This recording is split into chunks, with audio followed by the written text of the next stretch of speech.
Tristan, Nice to meet you. yeah, thank you so much for being on the Bean Talking podcast. My pleasure. Yeah, so you're a guy that's scaled businesses. I've scaled one business and I help others grow their business as well. Yeah, so that was sort of going to be my introduction. But for people that don't know you, give us a bit of a summary of what you do. So probably I'll look at the camera a tiny bit and then I'll come and look at you. Let's see how much I move around. So for those of you that don't know me, Tristan Wright. I run a company called Evolve to Grow, and my background is I had my own business which was in sportswear, activewear, cycling clothing and travel. Was that before or after that popular YouTube? It was before. So maybe I was a trendsetter. I was the one that started it all. So I don't think so. But so I was selling cycling and triathlon and running clothing, mainly in Australia, but tiny bit internationally as well. And made lots of money out of it, but also lost lots of money. Oh wow! So I went up and down and stayed down and stuck my head in the sand for a while, which is, in hindsight, wasn't a smart thing to do because not good for mental health and not good for finances. But I woke up and was able to clean the business up and rescale it and take it back to 7 figures and then sold it off. So, and from there took a bit of time out and looked at what I wanted to do next, and I thought surely there's other business owners that are lonely in business and not sure what the next step should be. They're naturally talented at what they do, but don't have the support network around them. So I thought I've been there and done that, and I've got that, and I love helping people, so why don't I use my skill sets to help other businesses grow and scale. And that skill set is scaling. Is scaling, but also you've got the nickname the Business Sherpa. Tell me a bit about that actually before I go into where did that come from? Alright, so let's say you wanted to climb Mount Everest. What would your preparation be? How would you climb Mount Everest? Geez, I'd have to do a whole bunch of exercise first. I'd have to go on a lot of hiking because I'm a baby giraffe, very uncoordinated. But first of all, you get equipment. You look into the best type of equipment. You may even get a coach. You may go to people that have done it before. On the actual day or the days, would you climb it by yourself, or would you have people around? Oh, you'd have a team. You're not going to tackle Everest without a team. So why would you, in that case, if you're a business owner, the business is your Everest, why would you climb Mount Everest by yourself? I don't know. That's because so many people want to take their business up here. They've got dreams, aspirations and ambitions, but they go, I can do it myself. I'll use a simple example. In the marketing space, websites, they go, I can build a website myself. No. You'll have errors, you'll have, So my thing is, I've climbed Mount Everest. I've climbed my Mount Everest business. I fell off the side. I made that mistake of not having a Sherpa, but I climbed back up with the aid of others and got to my goal. So because I've been there and done that with business, I now market myself as the Business Sherpa. Been there, done that, and I help others climb their Everest. That's very cool. One of my podcast guests I had on, James Whitaker, he wrote a book, Think and Grow Rich, The Legacy. He interviewed a lot of people, but the main thing that I found was they came up against adversity and then that taught them something that took them off. So I guess the loaded question there is, what happened in that failure? So you went up and you made a lot of money, but then something happened. But then what was the key takeaway that has turned it around to then now scale? Not to have too much pride or ego. Because at the end of the day, everyone's human. Everyone makes mistakes. And it's also natural for people to want to help you. So people don't want to go and put you down. So why not just let go of your ego and surround yourself with people that are willing to help you on your journey? Yeah, definitely. Leave the ego at the door. Yeah. I think even employees, people listening to this, if you go in and want to talk to your boss, leave your ego at the door, because it's such a destructive behaviour. Your brain actually doesn't function. Yeah. So, do you have some tips on how to be sort of humble? That's a good question. I'm the podcaster. Yeah, that's it. Put me on the spot with that one. That wasn't on our list. No. So, you know what? I always thought I was better than others, and I don't need help. Some people do. Yeah. And it wasn't until I made those mistakes and realised, shit, I'm not better than everyone else. Yeah. So for me, it was I learnt it through adversity and pain that I needed to leave that ego at the door. Yeah. So I learned the hard way. Yeah.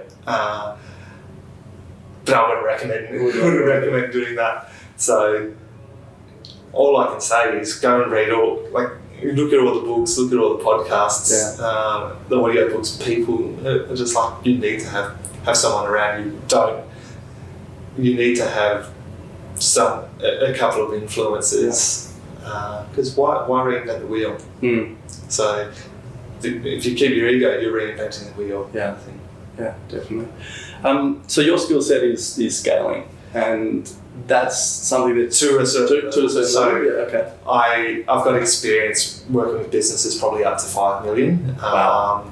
So you scale your first class ceiling's probably $250,000, then 1 to 2 million, and then another one around 5 million. Yeah. I don't, and going from 5 mil up to 20 mil was a whole different ball game, and a totally different mindset. And over the first minute, I haven't taken businesses past that level, so I'm not. Still 5 millions, from where I'm sitting, it's impressive. Yeah, it's a decent sized business. Yeah. So, so you actually need different skill sets at different levels of scaling as well, and different mindsets, and you start working on the business, and then how to slowly work yourself out of the business, and then it's about bringing different people in and culture and whatnot, and I guess all of that actually, funnily enough, circles back to ego as well. Because do you see a lot of business owners going, no, nobody can do it as good as I can, so why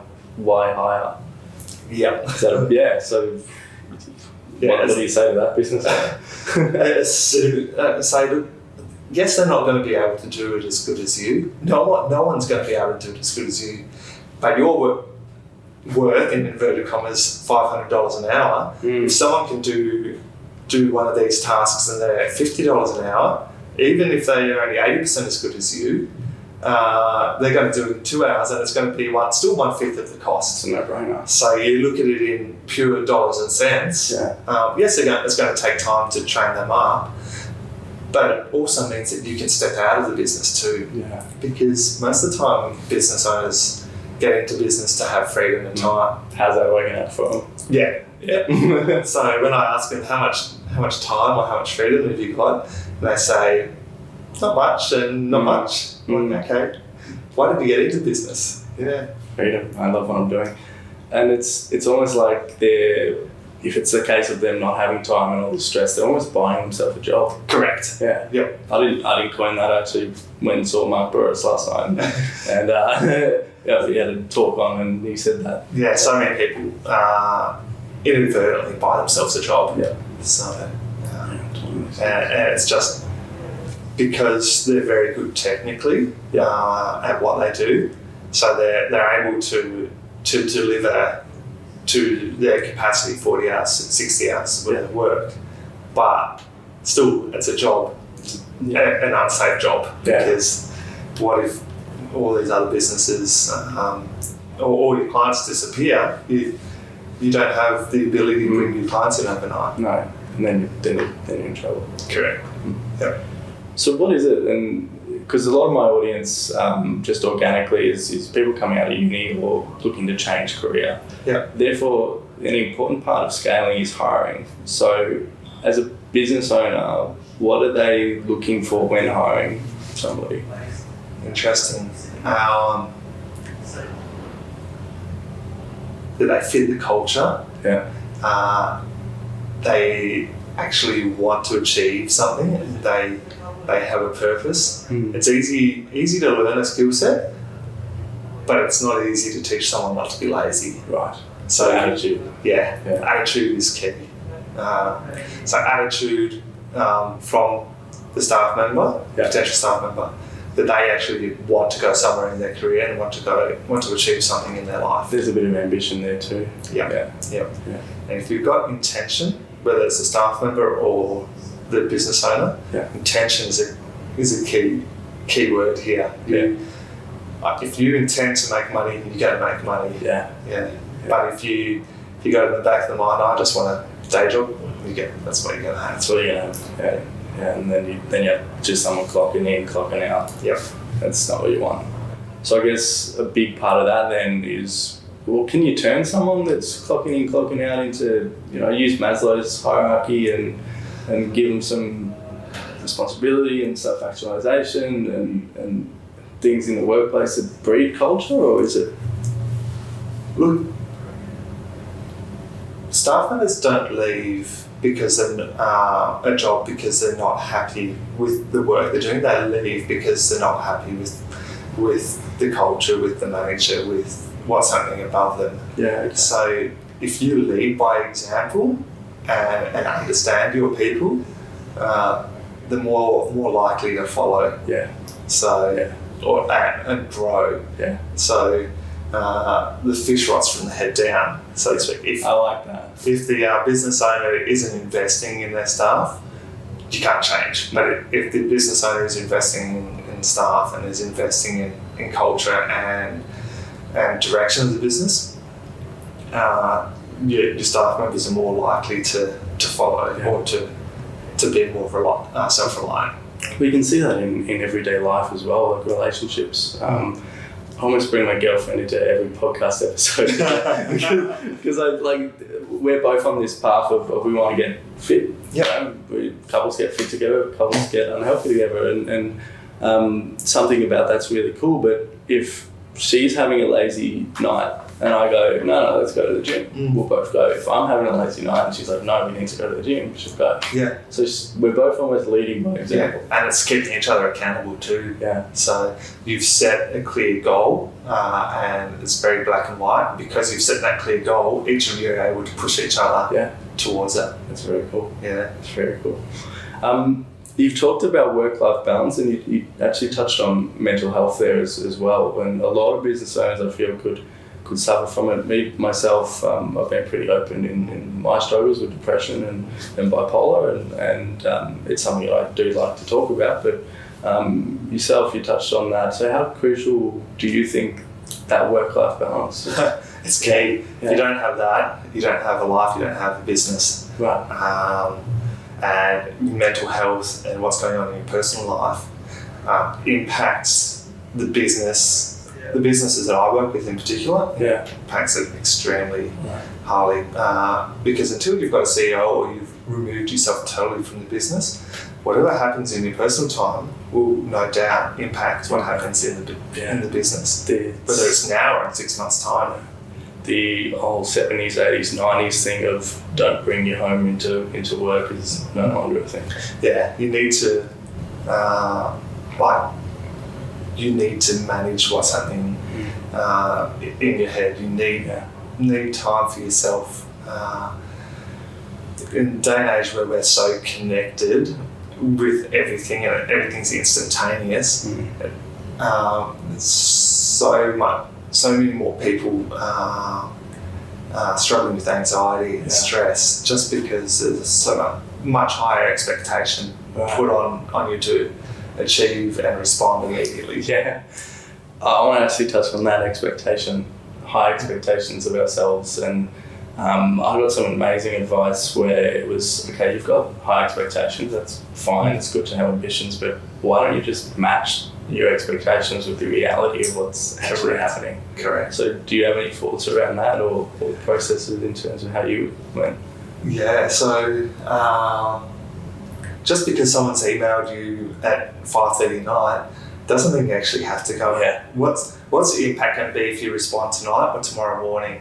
And why don't you set boundaries and standards? If you set boundaries that you're not going to respond to an email after 5 p.m, people are going to understand and expect you're not going to respond until 8 a.m. the next morning. But if you start sending emails at night at 7 and 8, people are going to expect you to respond at 9 and 10 p.m. I get emails at 11 o'clock from clients, and I'm like, I check them the next day, but I'm not going to respond at night because they're going to expect it's going to become a habit and they're going to keep doing it. So you set the boundaries at the start, and then just people will learn from there. Yeah. Sort of give them an inch, they'll take a mile. That's it. Yeah. And it's almost setting those boundaries is really key. I've struggled with that as well. I'll answer every single minute of every day, especially on Instagram or Facebook. It can be so instant. Yeah. Even Facebook rewards you if you respond quickly. In the thing. And that's what that's what leads to anxiety, because as soon as you start responding, it means you have to keep checking it back every 5 minutes. Yeah. And just in the back of your head, that turns into anxiety. Yeah. So because of what's going to happen. Fear of the future. Wow. Yeah. So tell me a bit about how your business now started. Obviously you went up and then down, and then you scaled it again. What was the light bulb moment where you went, wow, I've got a skill here, it's valuable, and I love helping people? What was the moment that made that flip? Probably when I was over in Europe and we're on holiday, and I was quite literally thinking, where can I see myself adding value? And people who'd been coming to me asking me for assistance or guidance in whether it was outsourcing or what I'd done in business. And once I stepped back, and literally Europe was just to step back, totally going with no expectations, no work, nothing hanging over me. And then when you step back from everything, it's amazing the clarity you get. So one of the things I work with my clients now, I say every 90 days, you need to take 4 or 5 days out, totally disconnected from your business to recharge, step back from everything and get clarity. Okay. And what happens after that for them? You become twice as efficient with everything. You know where you want to go, what you want to achieve, because you've been able to take your foot off the accelerator for a tiny bit and work out what your priorities are in business. In business and in life. I'm getting you to do a lot of talking.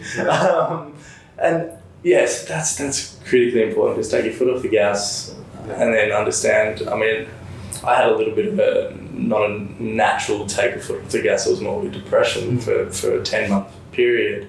But I found that when I got better, there was this 2-3 week period where I was very clear on what I wanted to do. I was very clear on how I was going to do it and where I wanted to go. First one was getting my uni degree out of the way. Second one was this podcast. So this podcast actually was born out of that clarity. So that's awesome. I can't recommend enough. Like, as a business owner, make sure you take time out. Because otherwise you're going to get burnt out. And burnout can lead to so many negative things. So many things. So I guess in terms of practical wisdom, if somebody has, they have a skill, they're probably working with 2 or 3 people, but they really know they need to scale. What are the first couple of things you're telling someone in a scale environment? Get clarity on where you want to be in 1 year's time. 1 year's time? Not 5, 10. You need to have 5 years, you need to have a 5-year goal, but you need to have clarity, black and white. This is what I want to have achieved over the next year. And set that intention. I must be at $500,000, I must be at 3 million. This is, I must have 6 staff, I must have helped 30 customers. Black and white clarity on exactly what you want to achieve over the next year. That's awesome. So that's quite literally the first step. And keep telling yourself, this is what I'm doing, this is what I'm doing, this is why I'm doing it. Obviously there's a whole heap of actual physical steps that you have to do this. but it's in your subconscious mind that you need to imprint what you're going to achieve. Yeah. And how much of that is actually written down, pen and paper, versus typing? Let's talk about a little bit about that, because I believe that someone was telling me, I think it was one of my first bosses, he was like, you need to carry around a pen and paper and a notepad, because the act of writing things down will put it in your mind. But I feel like a lot of people will put their marketing plan or their strategy on computer. Do you tell people to write things down? Some people works better computer, some people handwritten, as long as it's out of your head. That's the main thing. As long as it's out of your head, if you write it down, if you put it into your computer, print it off and hang it up on your wall. The thing is, you need to be looking at what you're achieving constantly, what your plan is. So it's repetition. But the main thing is get it out of your head. It doesn't matter how it's out of your head. It doesn't matter how it's out of your head, as long as it's on paper in some format. Because it's in here, but it's just energy, potential energy, essentially. That's very cool. Awesome. I guess my last couple of questions then, good spot to finish it, is what's next for you? What are you doing over the next 4 months? Lots of exciting things. So my main focus has been working one-on-one with clients, and I'm still doing that. But we're actually building out a mastermind program at the moment. So where we can work with clients in a small group environment. So rather than just getting support from me, everyone's able to support each other and learn from each other. That's really cool. Educate each other and keep each other accountable. The accountability is a big thing. Yes. Really big thing. You'll do more for others than you will yourself. Correct. So get someone that you're accountable to. That's it. Fantastic. So if anyone's out there that has heard something from yourself and wants to get in touch with you or download an ebook or something you have, what's the best places to contact? I can find me on LinkedIn, but also on the website evolvetogrow.com.au. So LinkedIn, send me a private message, website, have a look around and find my email address there and send me an email. Fantastic. So, Tristan, awesome. I've been Tim, this has been Tristan. We've been talking. Thank you very much. Cheers, mate. Have a good one.